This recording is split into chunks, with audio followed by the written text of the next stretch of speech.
Hey guys, thank you for tuning in to the pilot episode of the Epic Underground podcast. This is your host, Michael Sanders. And yeah, this is a thing I made. I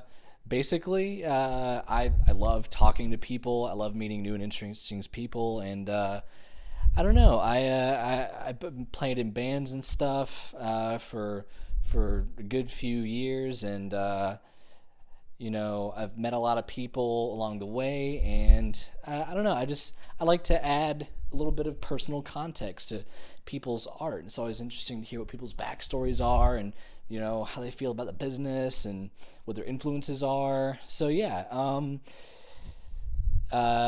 this is going to be me going out and trying to connect with these people and sit down, have like an interview, or maybe just a conversation. I don't want it to be like an interrogation, like where were you on this day and blah blah blah. Like no, it's not going to be anything like that. You know, something light, something chill. I'm going to be talking to a lot of people in Georgia because that's where I live. I'm going to be talking to a lot of my friends, who I already know. Maybe some people I don't know. Maybe I'll mix it up. And maybe some bigger acts that come through, like like the 40 Watt or the Masquerade, or whoever I can, uh, get a chance to talk to. But yeah, that's what this thing's gonna be. This episode is me talking to some of my friends from Invert the Idols, which is an amazing death metal band from Albany, Georgia. Uh, Speaking of which, I have a pretty wide taste of music. I like some indie stuff. I like some, uh, you know, contemporary stuff. I love heavy metal. I love death metal. I love lots of different kinds of extreme music. I don't listen to a whole lot of electronic music, but I like some of it. I like Imogen Heap. Would that be considered electronic? I like Venetian snares. Uh, that's one that I know of. Yeah, yeah. Anyways, back on track here. This is me talking to Invert the Idols, and this was done at Bahama Bob's. A friend of mine, a buddy of mine, Kenny, who I was actually in a band with at the time, and it called Apollo. This was months ago. Yeah, it's been a long time since we did this recording. But yeah, it was like this small little metal festival, little thing that he put together, and we played with a bunch of our friends. I think the Rigs were there, Sugar Virus, Acrucia Mortem, us, Apollo, lots of people, and I tried to capitalize on so many people being there by trying to get a few interviews. I was only able to get one, but that was a great one, so very happy for that. And yeah, let's see here. Plug a few dates for the Invert the Idols guys. On okay, so on Saturday, October 24th, they're going to be at the Scrap Iron Bicycle Gallery in Wilmington, North Carolina, with Starved Out, Abhorrent Deformity, Lorelei. I hope I'm saying that right. In the Calmlands. Tuesday, they're going to be playing at Tuesday, October 27th. They're going to be playing at the Plug House in Columbus, Georgia, with Etheorist. Saturday, October 31st, they're going to be playing at the Oglethorpe Lounge for the little Halloween metal festival thing in Albany, Georgia, with Doghead, Snake Oil, La Bette, Seven Stone Riot, Days to Come, Intoxicated Logic, and Gedwol God, and Sledge. And yeah, side note, Invert the Idols, this is going to be their last run of gigs. They're going to be losing a member and then restructuring the band entirely. So it's going to become a whole brand new thing. And I'm really looking forward to it. So these are the shows to catch. I'm going to be putting a little a sample of one of their tracks up as well. and so you can hear what they sound like, before we talk, so you know what you're getting into. And the conversation mainly was just about some of their influences, how the band got together. We talked about the weird bandmate incest that happens, like, since heavy metal is like such a niche genre of music, or can be, like death metal. Members from other bands, know each other, end up, one bass player might be in like 2 or 3 different bands. I know if I've experienced that. So yeah, we sharing some inappropriate humor. This is an R-rated podcast interview thingy. So yeah, guys. Cool. Let's see.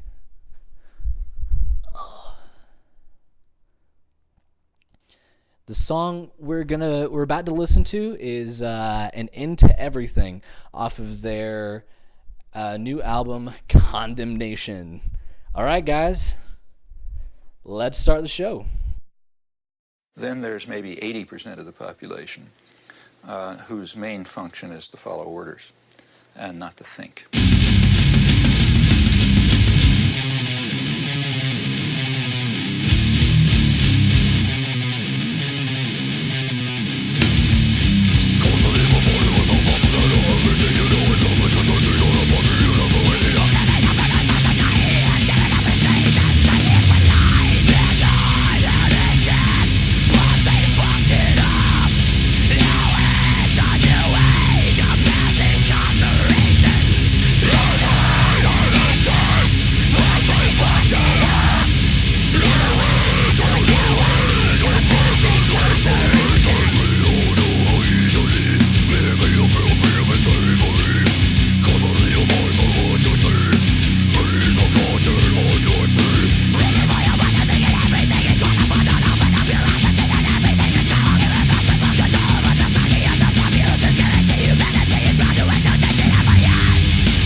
You guys met on Grindr.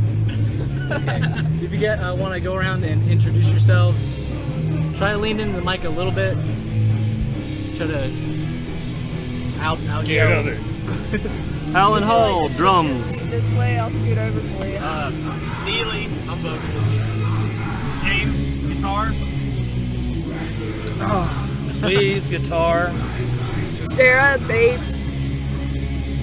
Cool. So how did you all actually end up meeting? Like who went looking for who first and all that good stuff? Oh shit. It was kind of an accident, really. I knew Alan through an organization in Albany that we had started called Albany, Georgia Atheists.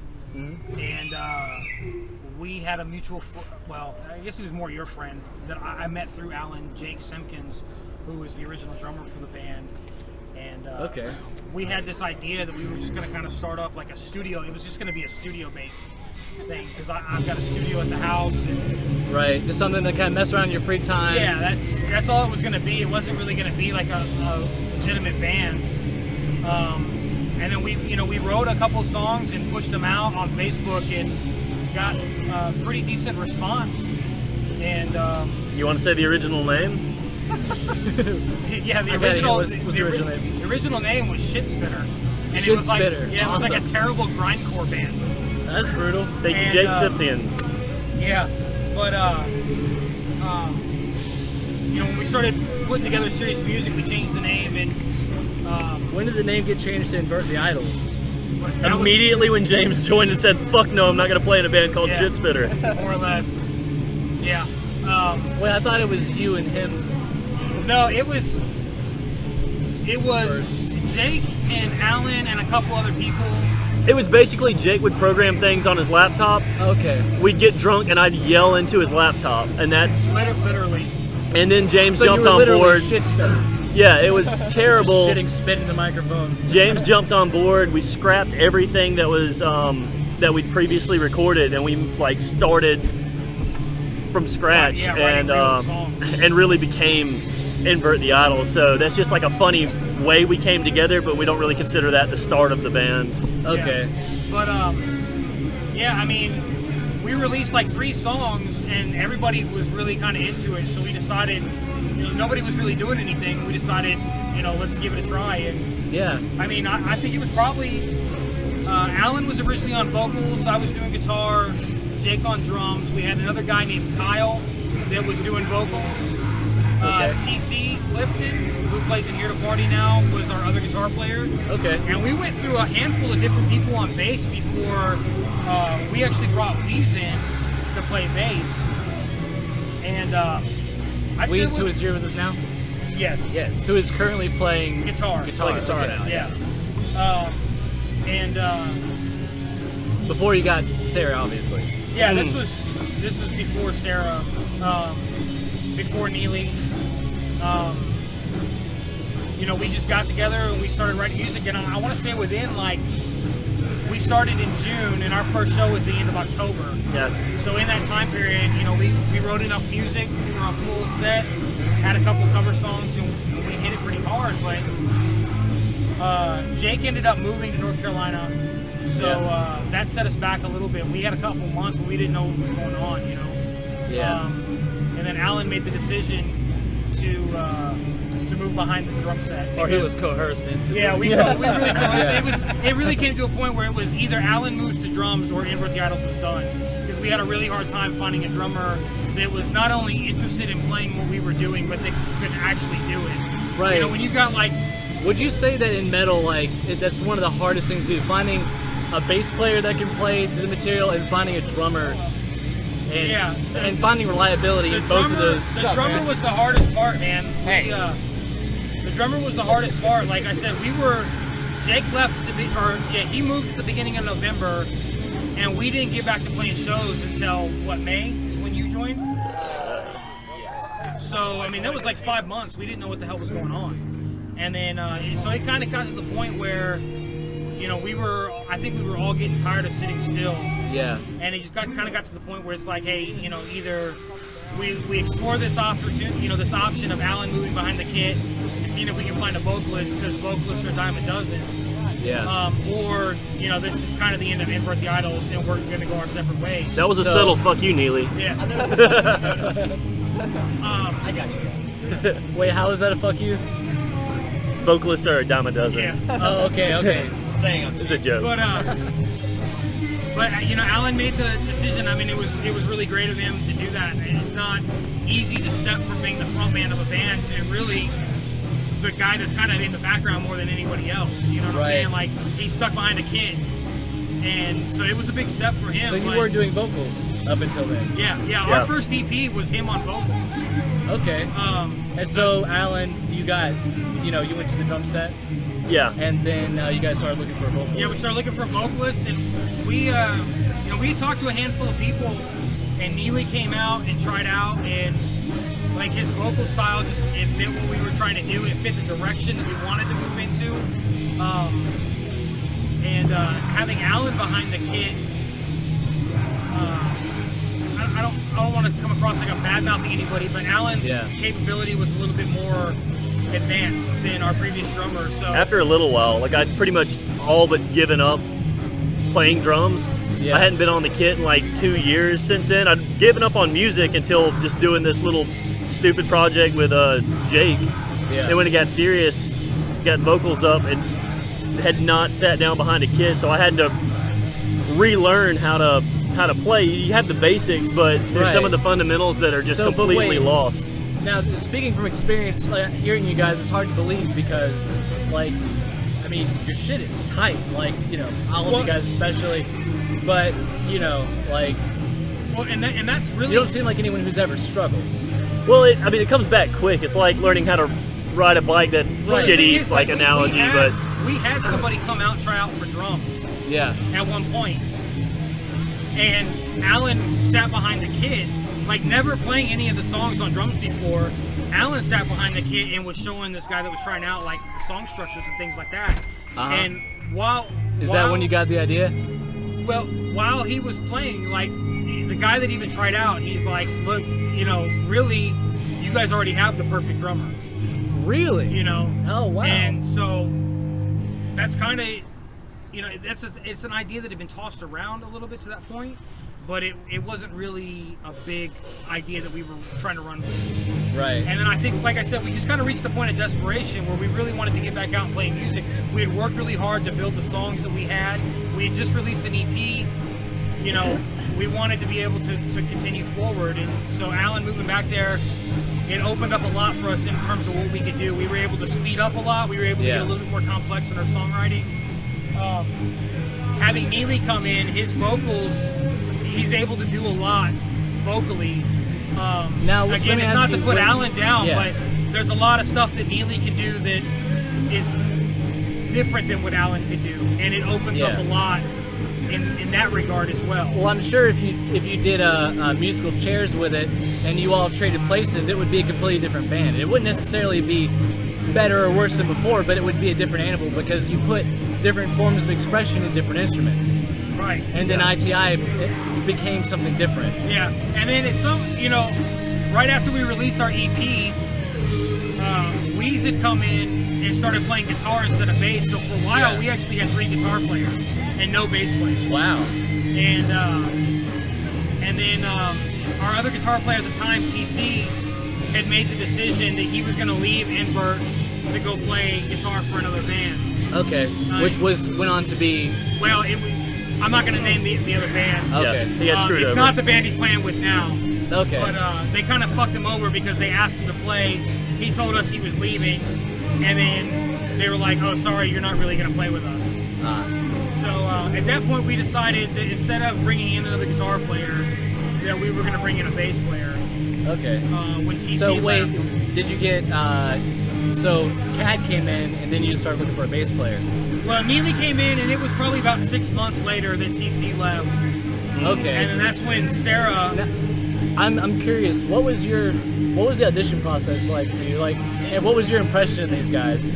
Well, it was pretty easy because there were several people scheduled for that day. None of them showed up. Nobody else showed up. I had no competition. So you're the only one who showed up. So you're the one that got the job. Yeah, and I mean, Now, did you guys know what you were looking for in a vocalist whenever he came in, or were you just like, well, let's see what they do with the material? Yeah, I mean, I think we had an idea based on the stuff that we had already written of what we wanted them to be able to do, but I think we were also open to see what somebody else could bring into the band. Okay, so what was that day like for you?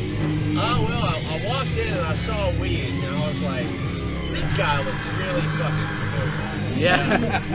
Was it the tattoos, or is it just his manly Just beard? His face is sort of Fat white guy. Yeah, Yeah. because I know most of these guys. I know Alan and Weez, and I knew TC from back in the day. We had a band called Neural Implosion. This was like the 2007 to 2009 period, and we had all played together in different bands, like not in the same band, but our bands had played together. Right. And you're professionally familiar with yeah, each other in we a sense. knew each other in that respect, and it had been years since I had seen him. I hadn't been in a metal band for 5 years or so before I had joined these guys, and they had made a Facebook post about they were looking for a vocalist, and I was like, I really want to play in the metal band because I was starting to get the itch for it after 5 years, and Have you done vocals for other bands before? yeah, I was for the band that I was in. It was the only other band I've ever been in. Okay. I did guitar and vocals for it, and so I had experience with doing vocals, but it's not my main thing necessarily. I'm more of a guitarist than anything. Yeah. And yeah, I just showed up, and I mean it was real comfortable. I mean they weren't weirdos or Well, anything. yeah, it helped. I'd say they're pretty fucking weird. Weirdos in a derogatory sense, though. They we weren't like. picked a couple of songs that we wanted to kind of highlight that we felt from our EP that we felt really grabbed everything that we wanted out of a vocalist that would really test the capabilities of a potential vocalist. And Neely came in, and I mean that dude, he pretty much like he had the lyrics I think printed out, but he barely used them. Did you do a lot of improvising? Oh no, he knew the lyrics. I listened to the CD quite a bit. He knew the lyrics. Okay, so you listened to the CD first. He came in. We did like 2 or 3 songs off the EP, and then I think we did Eaton. We did Eaton and Suicide Silence. And I mean, it was pretty seamless. And I think we offered him the position that day. Yeah, didn't we? Y'all pretty much like, if you want it, it's yours. Yeah. And he ate our pizza, which was kind of like for Invert the Idols. That's a ritual. That's our bonding ritual. Yeah. You know, like Pizza. eating pizza. Yeah. I can get down with that. So, what point did Wheezy and Sarah end up in the band? Weez had been in the band. He had just moved from bass to guitar. Okay, so you had 2 guitarists. Well, what happened 3 was guitarists. I played a buddy of mine's 8-string, and I fell in love, and I was like, I'm getting one of these, and I got it, and I was like, hey, let's try this out, see how it sounds. And 3 guitars. yeah, and I remember we were practicing at TC's house, and we hit the set. For some reason, I don't think you were there. We were just hitting it right before a show, but you couldn't make it. And we hit the set, and I just played bass, and I was like, well, let's fuck around and see how this sounds. And I mean, from the first fucking note, TC and James' eyes just like lit up. We were just like, all right, this is really love fucking that changing instrument. Gears. Like, it was just such made a it full real tight sound. and full, yeah. Just a really full sound. I mean, you're. See, I don't understand why you just don't rip the bottom 4 strings off of a bass, put a distortion pedal to it, and run it through a Marshall stack. You essentially could, I guess. Obviously you do more than that. We were playing No, 84s there for a while, and that's actually bigger than the They're lowest big string strings, on they're our big Right. Well, have you bass, seen that so. gent stick? Have you guys seen Yeah, the TC gent TC stick? has TC one. He has had one, it earlier. Seriously? Yeah. That's awesome. But yeah, so I mean, he had been in the band Weezy pretty been in much the band. from the beginning. He was just playing bass, and then right after the EP came out, he switched over to guitar. So we had 3 guitar players, no bass player. And when TC left, it was Seems a little odd to me. It was almost a year ago, actually, that TC decided to leave. And Sarah was playing in a band that we were really good friends with called Poser. Okay, Sarah, you were in Bozer. Right. She played bass in Poser. We were really good friends with those guys. And things just kind of happened to line up that TC was leaving, and we made the decision to find a bass player instead of another guitar player. And at the same time, Poser was kind of done. Like they had kind of broken up, but not really officially at that point. Yeah. Okay, so I had made my decision to leave the band at that point. you were already gonna leave the band.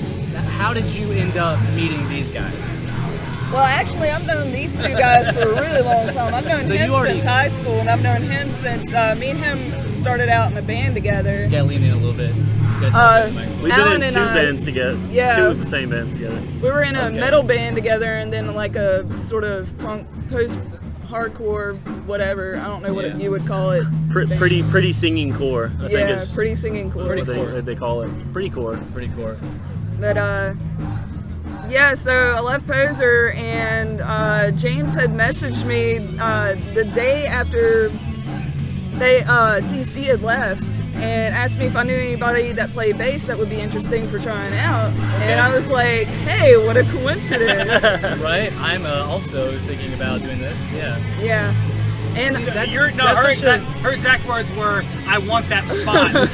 Yeah. That was her exact words. yeah.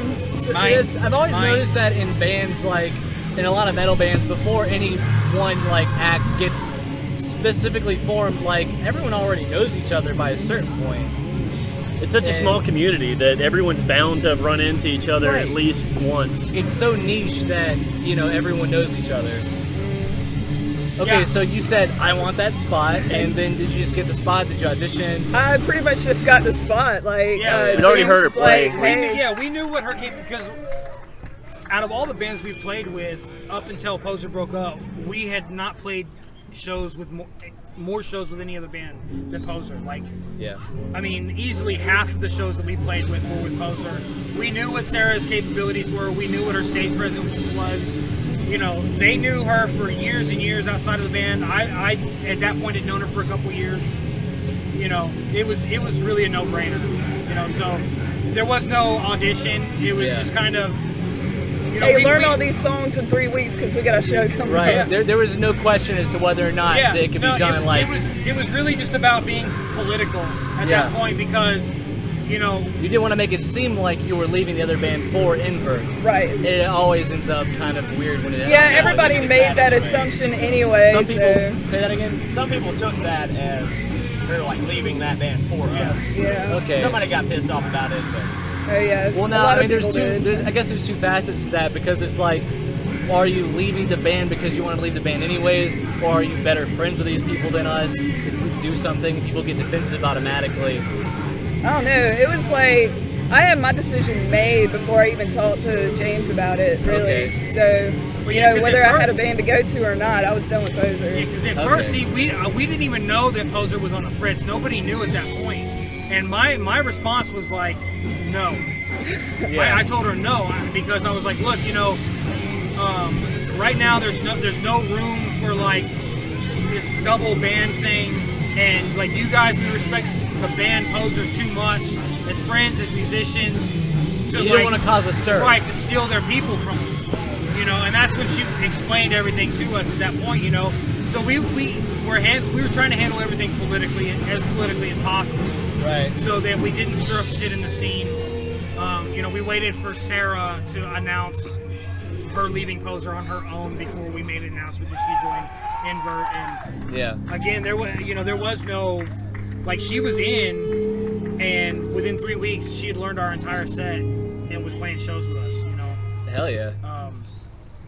So what was you guys' first like show as the band that you are right now like? What was the actual... Awesome.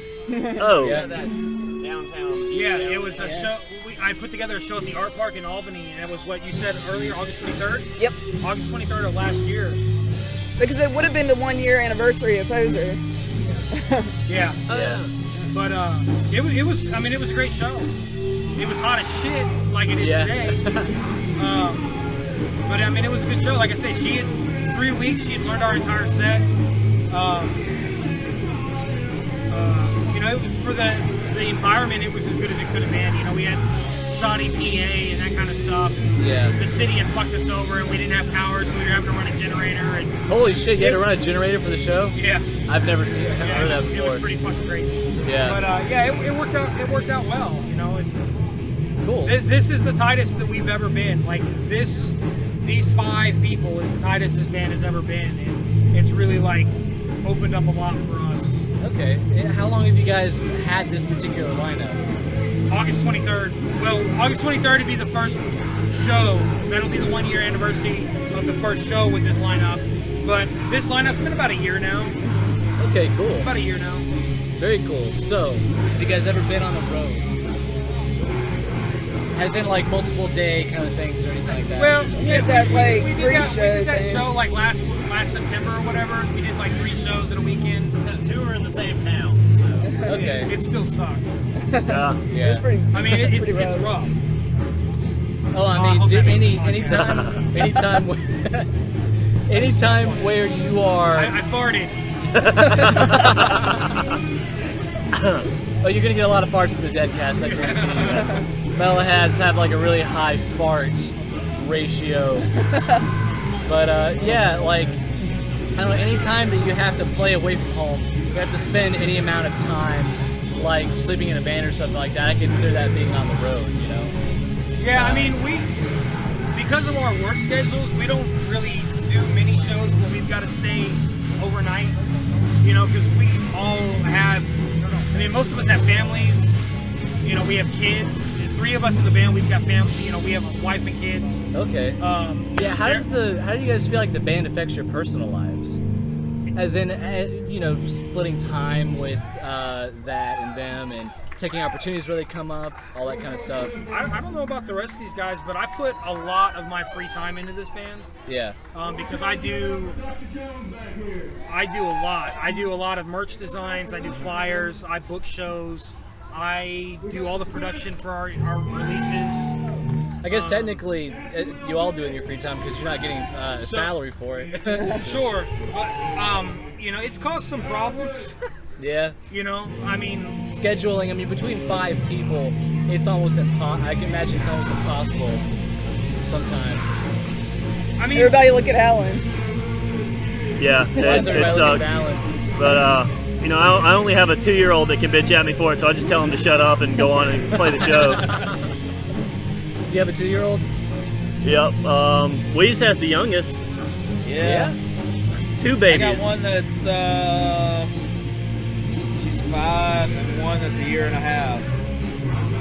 Wow. So it does suck with the early years, like certain things that you don't get to be there for 100% of. You get all the milestones because we're not going away on tours, but still, when I go like a weekend and I've only seen him 4 hours out of the whole weekend, that there's some drawbacks with it. But it's like anything, you know, any kind of hobby or passion that you have. There's some things that are going to suffer from it. It's just the important thing is making sure that it doesn't fall off the plate completely. Like you have to have your certain set family time, but you also have to have like personal passion projects that keep you inspired and keep you a happy person, so that you're not 100% of the time you're with your family an asshole. Right. Well, I guess if you weren't doing this, you'd be doing something else. Yeah. Yeah, probably. Yeah, that applies for both of us. I mean, before this band, I was president for that Albany, Georgia Atheist group, which took up all of my free time. Are you guys all a part of that now? No, just me and Alan. What?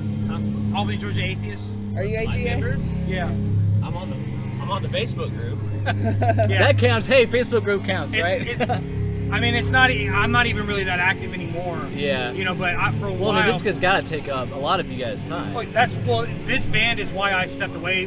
The biggest reason I stepped away from running that group, because I was dedicated. Again, like I said, like I'm not just going to practice and playing shows. Like I do a lot. I'm a big part of everything that goes on in the band. In terms Logistically, of you do a lot of the greasing of the gears. So it was really impossible for me to maintain the level of intensity with the band and with Albany, Georgia Atheists. So at that point in time, it's still, the band is more important to me. Music is more important to me. So I had stepped down, and Alan's running it now. Yeah. So if it wasn't for the band, like he would still have that project going. Yeah. If it wasn't for the band, I would still be really involved in it. Yeah. But you feel like it's it's obviously a worthy sacrifice for you because you're doing this instead of that. Oh yeah. Yeah. I don't regret stepping down at all. I mean, very cool. I understand I love that this way more. One of the members just got married recently or engaged. Sarah? Yeah.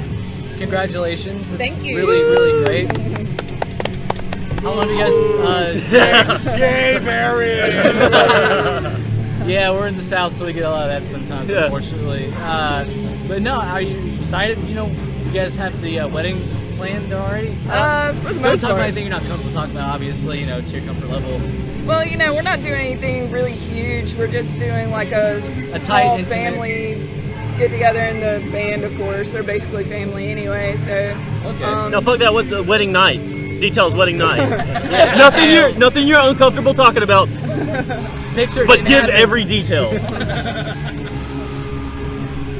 Yeah, it's really cool. Congratulations. Thank you. Yeah. So, something I've always wanted to ask, Kat, that your stage presence and vocal style is very expressive. And lame. It's lame. You're expressing a lot of lameness. Yeah. No, I repress a lot of lameness, but no, where do you, because, for people at home that don't know, like, Kat's always moving. He does a lot of weird vocal acting sometimes, a lot of odd vocal patterns, some chattering, some talking in guttural form. It's all really, really cool. Do you gather inspiration from anyone in particular? Are you method acting a little bit up there sometimes? yeah, a lot of it is sort of acting, because a lot of people will be like, are you that same guy that was just up on stage, like acting like he was possessed by Satan? And I'm like, yeah, that's me. I normally just hang out with my cats. Right. And watch anything. But yeah, I think that rings true for a lot of us. Like most metalheads are really, really chill, mild-mannered people, and then we get on stage and wreck shit. I mean, not everybody, you know, everyone does their own thing. I can say personal experience, I didn't recognize you the first 2 or 3 times I did shows with you because, you know, you're a different person almost. Like, almost entirely. And I mean, you can say about some people, but you specifically, like, I've never actually not been able to recognize a person. You know, you do take your glasses off, but that has a lot to do with it. I probably mostly the glasses, but holy shit, Neely, Superman. But as far as influences Superman. go for my stage presence, definitely George Fisher from Cannibal Corpse would be the top influence on that. Looks great guy. Then beyond that, you know, Phil Anselmo from Pantera. It's a little more subtle, but it's there. Yeah. Randy Blythe from Lamb of God. Here recently, I don't know his name, but the singer from Cattle Decapitation. Travis Ryan. Yeah. He's his intensity is Travis Ryan. He's a beast. Something I've been trying to accomplish. I've been really getting into them recently. They're very Have you guys all heard the Yes. new stuff? Yes. That We were just talking about it. what is it? That living, breathing piece of defecating. Like they're all vegans, though. Did you know that? Like they're all like pissed off fucking vegans, like talking about the brutality of like modern day life, you know, consuming and all that kind of shit. I thought it was really interesting. So you gather influence from that, and also to a much lesser extent, but yet still has an audible influence, would be some rap. Just some of the faster things that I do. It's just almost sort of just like a fast rapping sort of vocal. right. Bone Thugs kind of thing. Yeah, kind of like Bone Thugs. I love Bone Thugs. Like, Okay. I guess you could say it was Bone Thugs. But because I used to listen to that sort of stuff back when I was much younger. So it had just kind of a more subtle influence. Something that you do in one of your songs, where you are talking, like you're speaking, but in guttural form. It reminds me of something I heard in Sleepy Time Gorilla Museum. Have you even heard of them? No. Okay, yeah. They do something similar to that. I thought that you might have done inspiration from that. That is cool. Bone Thugs? Yeah, Bone and, Thugs. Bone Thugs for sure. Where do you gather inspiration from? Vocals or drums? I guess both. What gets your dick hard? I guess is what I'm saying. Like, what makes you feel Adler. something and re-express that in your music? I don't really see It's what weird. I makes don't it so good. Other than cat. look for Wait, what? Am I speaking vocals or drums? I missed Drums. you. So I guess Drums. for the- Okay. So you're speaking drums. Drums, I guess. Yes. I don't really listen to a particular drummer. I'll just listen to songs that I like, and anything that is catchy for the song or is really fast, really complex in certain parts, Yeah. I'll listen to it several times. If I like it, I'll play through it and try to match it. Pretty much a little practice by myself. Yeah. But no, I'm a terrible metalhead. I don't remember anybody's names or like song names. I'm just the song that's like da da da da da. So Right. Isn't it interesting how there's a lot of metalheads that are just like these fucking historians? Like they have anthologies of names and they know everyone's name in the band. Like, they have I'm like Wikipedia hardwired into their brain. Right, I'm a medium on James. that. I can remember sometimes, but I'm limited. I can't keep that much shit in my brain. What gets your dick hard, Sarah? Who do you channel in your bass playing? What makes you tick? Well, I guess probably my number one influence would be acid bath, but that's like with everything I do. Yeah. I fucking love acid bath. When I was doing vocals, my writing style mirrored Dax Riggs, you know? And just that the bass tone, I try to get that same bass tone like on Kite String. That was such a fucking good album. And I also like Deftones a lot. Their bass tones. I like and his Deftones. They had bass a style. song come out on the radio recently, didn't they? Yeah. Yeah, I can't remember what it's called. I say recently, but it was like 4 or 5 years ago. That's recently for me now. Getting old. Yeah, that's cool. What do you have a preferred like equipment setup or anything like that? Well, you know, I didn't Or do really. you have your preferred equipment set up? Well, what I have right now is pretty much my preference until I play something else, I guess. that I like. But I got that 410 and 115 MPEG cabinets to I'm so Portaflex. jelly. Yeah, and it So sounds jelly. so good. You can do anything with that, and it still sounds good. So. What about you, Weezy? Influences. What makes you wet? What gets you going? Who do you? What is? What moistens that butthole? Dude, I like a lot of crazy shit. I don't know. Like a lot of crazy shit. dude, and it's strangely enough. Well, I guess really it isn't that crazy because James and Alan are atheists, so is Neely. Yeah. James actually came up on a job offer in Albany, and the only reason he moved here is because he did research on the internet about the local scene, and When Blood Comes Cleansing was from here, but they're a Christian metal band, you know. Yeah. But by the time he moves here, they're no longer a band. It's Yeah, like, there's no oh, what scene. the hell? There's no fucking scene. But I listen to a lot of like Christian metal bands, and it's not, and it's not because of that reason. It's not because they're Christian metal. Like my favorite. Yeah, probably, well, I love, probably dude, I one of love my the way favorite that bands metal is is Taste so Today. Like, metal is so all over the place when it comes to ideology. certainly. Like, and generally speaking, I mean, unless you count like the strict, black metal, all that kind of stuff. You got people all over the place. But in my experience, I've found people to be very tolerant. And for the better, I think. For both Christians and believers and non-believers alike. But, well, like I said, like probably one of my favorite bands ever is Haste Today, and they're, heavily Christian band, but actually, I mean, they just put out a new CD like a month ago, and it hasn't left my CD player since I bought you've it. been jamming it out. Yeah, I bought it 2 days after it came out, and it hasn't come out of my CD player since. I love them. I love it when an album just gives you that itch. You know what I mean? Like it's just like this is what I've been wanting to hear. Well, and it's weird because I mean, the things that I listen to is certainly not what I play. Yeah, kind of strange. I guess the closest thing that I listen to on a regular basis that would be close to what we play is like Whitechapel. Really dig those dudes a lot. Bill Bose is a fucking beast. Yeah, I like some Whitechapel.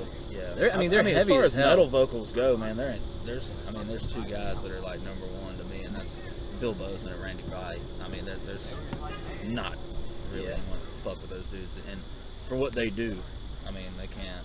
They're the fucking best. Fucking beast. All right.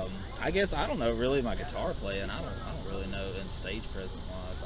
I've always been myself, I guess. I try to tend to watch out for people because I'm known to strike people while I'm playing, cause bodily injury. Send people to the hospital. Yeah, busted a guy's head open in Tallahassee not too long ago. Nice. I want to get that He did story. get a free T-shirt. Hell yeah. He was like ecstatic. He got a free T-shirt. He can fuck off. Oh, he was happy about it. He was cool. happy Just about like, it. oh yeah, holding a paper towel Man, on his head. He's like, I got a T-shirt. You gotta give it to metal fans. They will put up with fucking anything. Oh yeah, They're dude, so the devout. dude, he took a guitar to the head, busted and bleeding, and that dude was back in the pit. That is so There's awesome. There's video on YouTube. Somebody took video of it. It's on YouTube. It's called "Invert the Idols Make Some Kid Bleed." Hell yeah! All right, Seriously. we're running a little low on time. I want to get your influences, and then we'll do a part 2 next time we see each other. All right. Because I know that you guys have so much more to talk about. I want to get into stories. I mean, I know you guys have had some crazy nights. Yeah. My influences are kind of all over the place. Andy Griffith with the theme song. Andy Griffith. Well, because I don't really consider myself a guitar player, even though I play guitar. I don't try to write guitar riffs as much as I like to get certain feelings. Like whenever I write a song, I want to achieve a certain feeling, a certain feeling that a song gives off. So in doing that, a lot of my songwriting revolves around what the rest of the band is doing as well. Like I'll write a particular guitar part, and I want to hear this kind of. To me, it sounds like there should be this kind of drum beat underneath it. The kick drum should be doing this, or this part is really vocal driven, so we're gonna leave it open so the vocals can do some kind of part here. So you write with the entire when you're writing, you channel everything. You try to get everything So to that's the thing. be the right song. Yeah. So like it's hard for me. I mean, there's obviously guitar players that stand out to me, but at the same time, like there's bass players that I look up to at the same time. There's drummers that I look up to and vocalists, and so. Again, like I don't really consider myself a guitar player. I don't have guitar heroes. Yeah. But I mean, musically, I listen to anything from like blues to hip hop to death metal, doom. I mean, you name it, and I listen to it just about, except for electronic music. Hell and yeah. pop music. Yeah, I mean, like one of my favorite artists right now is an Irish songwriter named Hosier. Yeah. That dude Yeah, is I've heard of them. You know, he did the song "Take Me to Church." Incredible songwriter, great vocalist, great musician. But, you know, like he's tearing up the pop charts. Like he's a pop musician. Right. But that shit, like I've listened to that album probably 100 times over the last 3 months. So, yeah. Hell yeah, man. Well, that's our time. Thank you guys for coming. You guys want to sign yourselves out? Who are we just talking to? Invert the Idols. Invert the Idols. Coming to fuck your moms. Coming to fuck your moms. Awesome. And eat your pizza. All right. Not necessarily in that order.